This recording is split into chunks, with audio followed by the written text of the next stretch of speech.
Well, it's like, why is Australian housing is so expensive? Essentially, it's showing of how well the Australian economy has been doing over the last 15 years.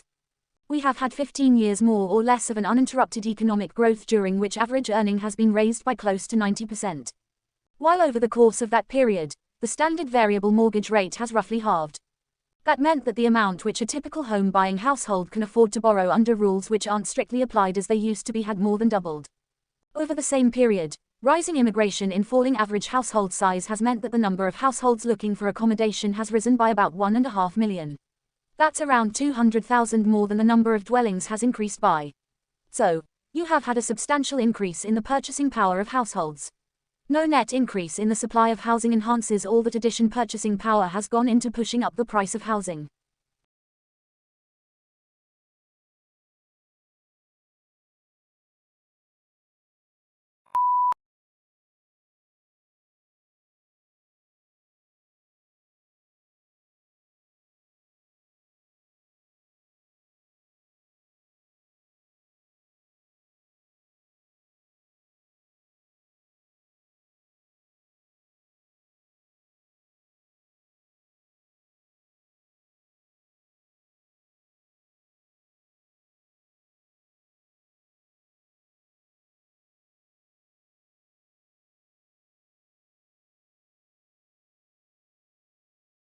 Many are of the opinion that technology has done more harm than good and we ought to simplify in order to lead more fulfilling lives.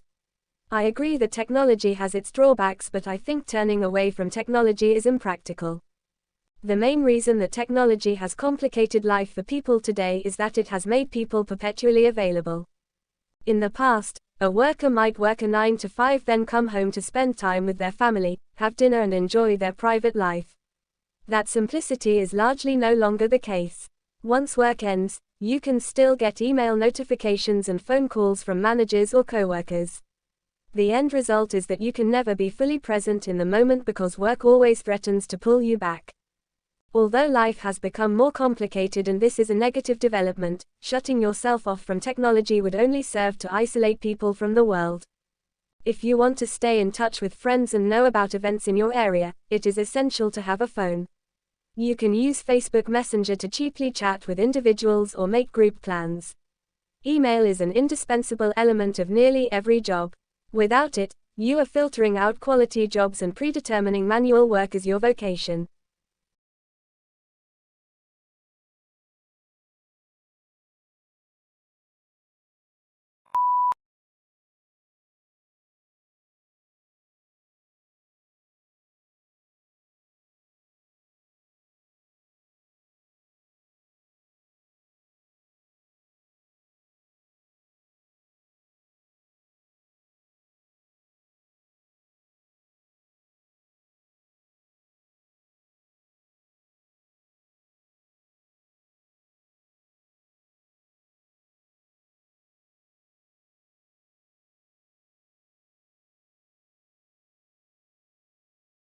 It is a practical way for ordinary people to protect the ecosystem by simplifying daily lives.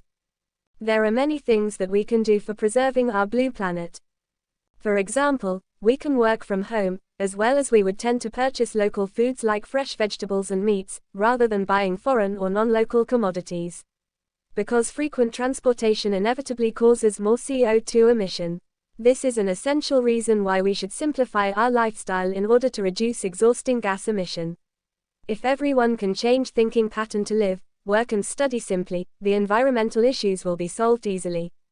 On the other hand, many applied sciences and technologies have served human for a long time. For example, aircraft were invented by scientists and manufactured by engineers. The planes have been flying for many years and departing from many locations on the Earth. However, the gas emission of aeroplanes has a serious impact on the environment, and led to the greenhouse effect. This effect successively triggers many natural disasters, including global warming, drought, flooding and so on. Fortunately, many cutting-edge technologies have been invented by scientists and technologists. These new applications can help humanity to cope with imbalanced ecosystem problems. For example, Internet applications can help people to reduce long-distance traveling by flight, such as the Zoom, a kind of video conferencing tool. As well as the new recipe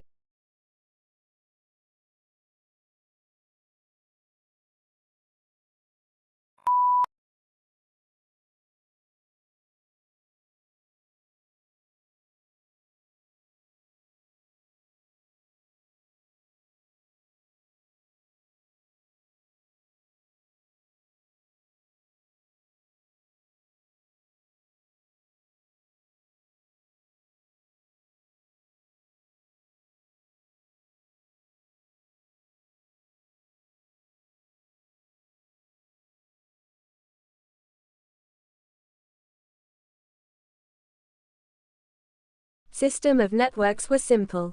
Among the first was Archie, a list of FTP information created by Peter Deutsch at McGill University in Montreal. However, the greatest innovation in the Internet was still to come, brewing in an MIT laboratory in Cambridge, Mass. The World Wide Web, or the web, is often confused with the Internet. In fact, it is just one part of the Internet, along with email, video conferencing, and streaming audio channels. In 1989, Tim Berners-Lee, now a scientist at the Massachusetts Institute of Technology, introduced a new system of communication on the Internet which used hyperlinks and a user-friendly graphical interface. His slice of the Internet pie camera to be known as the World Wide Web. Berners-Lee says, "The web is an abstract, imaginary, space of information. On the net, you find computers. On the web, you find documents, sounds, videos, information. On the net, the connections are cables between computers. On the web, connections are hypertext links."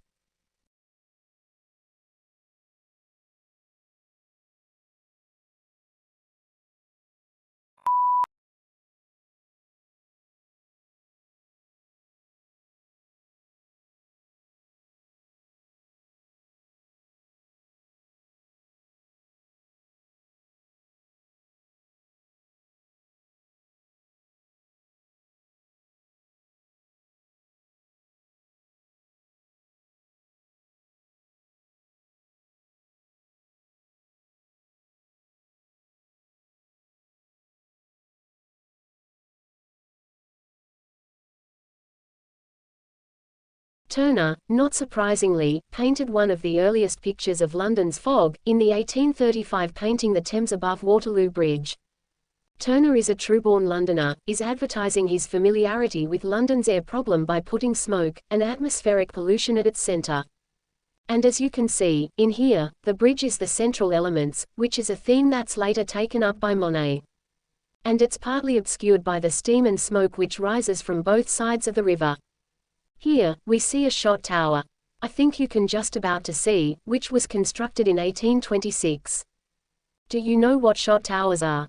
They produce shot for guns, ammunition. And they were very smoky, one of the more smoking industries. But it's barely visible, as you can see, as are the various industries on the Lambeth side of the river. On this side, there's a steamship about to dock or preparing to leave. It's black smoke thrusting up to join the kind of swirling arc of smoke there. William Rodner sees this painting as a potent essay on the energy and complexity of modern polluted organism. Smoke, I think, here represents for a flourishing economy, which brings employment and food on tables, but also the dirt and pollution associated with the fumes all seems to be tainted by sulfurous yellow.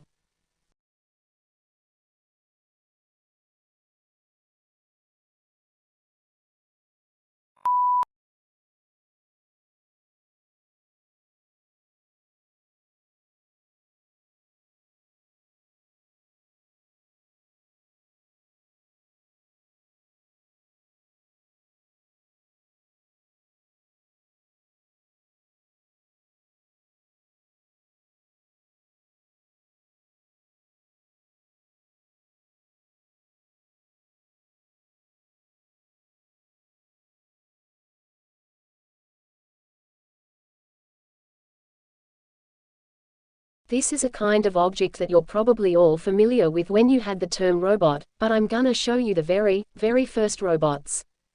These were the very first robots. They were characters in a play in the 1920s called Rossum's Universal Robots, and the play was written by Czech writer called Karel Čapek. And basically, these robots, people tend to think of robots as kind of cute cuddly toys or, Hollywood depictions kinda devoid of politics. But the first robots were actually created and imagined in a time of absolute political turmoil. You just had the First World War, it finished, had a devastating impact across Europe, and so people are kind of reflecting on what does it mean to be human, what makes us human, those kinds of question. And this kind of context is what inspired Capek to kind of write this play. And interestingly, these robots being human, they are actually in the play assembled on a production line, a bit like the Ford manufacturing production line. So even though they are human, they are assembled, and these robots are designed to labor, and that is their primary purpose in society.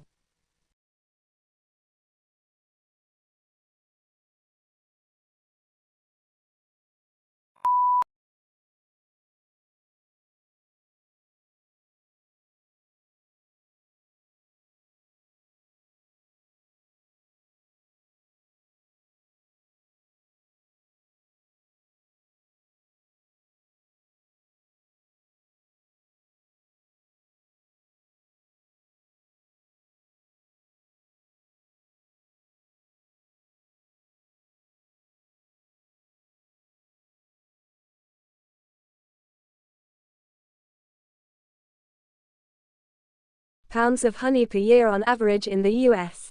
According to new research, if you can switch out your intake of refined sugar and use pure raw honey instead, the health benefits can be enormous. What is raw honey? It's a pure, unfiltered and unpasteurized sweetener made by bees from the nectar of flowers. Most of the honey consumed today is processed honey that's been heated and filtered since it was gathered from the hive. Unlike processed honey, raw honey does not get robbed of its incredible nutritional value and health powers. It can help with everything from low energy to sleep problems to seasonal allergies. Switching to raw honey may even help weight loss efforts when compared to diets containing sugar or high fructose corn syrup.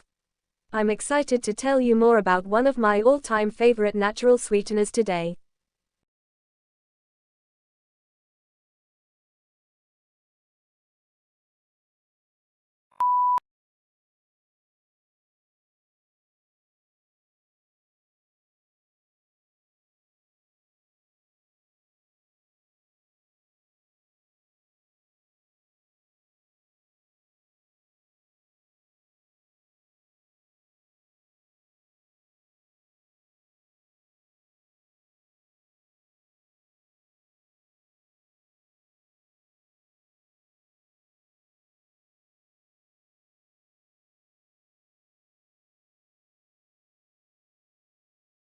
Virtual classes and distance learning programs limit the interpersonal interaction. Some may argue that there are fewer exposures to bullying and peer pressure when attending online courses. This argument could be true to some extent. However, they should take into account the fact that online professors usually have a limited role in teaching, as they primarily guide students through the pre-written or pre-recorded course material, rather than teach it. For example, most of discussion is done primarily through writing, making it more difficult to form lasting bonds. This example indicates that the implementation of such technology would scarcely encourage students to work socially or collaboratively with friends. The lack of friendship connections can be just as devastating to self-esteem and social behaviors. Secondly, online education requires students to be self-motivated, self-oriented, self-scheduled and independent. The opponents who are against traditional education may argue that online courses are convenient and flexible. However, they are ignorant of the fact that online programs require students to take charge of their education. No one will make students sign into the online portal, complete assignments and upload them on time.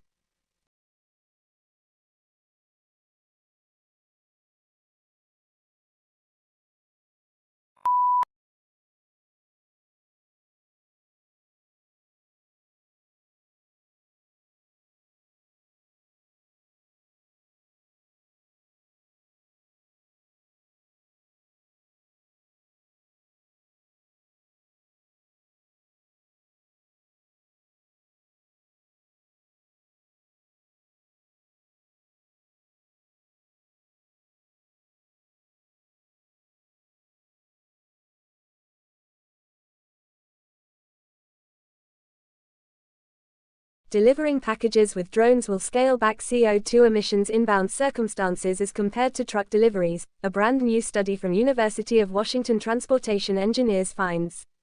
In a paper to be revealed in associate degree coming issue of Transportation Analysis Half-D, researchers found that drones tend to own CO2 emissions blessings over trucks once the drones haven't got to fly terribly way to their destinations or once a delivery route has few recipients. Trucks, which may provide environmental edges by carrying everything from garments to appliances to the article of furniture in a very single trip, become a lot of climate-friendly various once a delivery route has several stops or is farther off from a central warehouse. For small, lightweight packages, a bottle of drugs or a kid's bathing costume, drones can tend particularly well. However, the carbon edges erode because the weight of a package increase since these unmanned aerial vehicles have to be compelled to use extra energy to remain aloft with a significant load.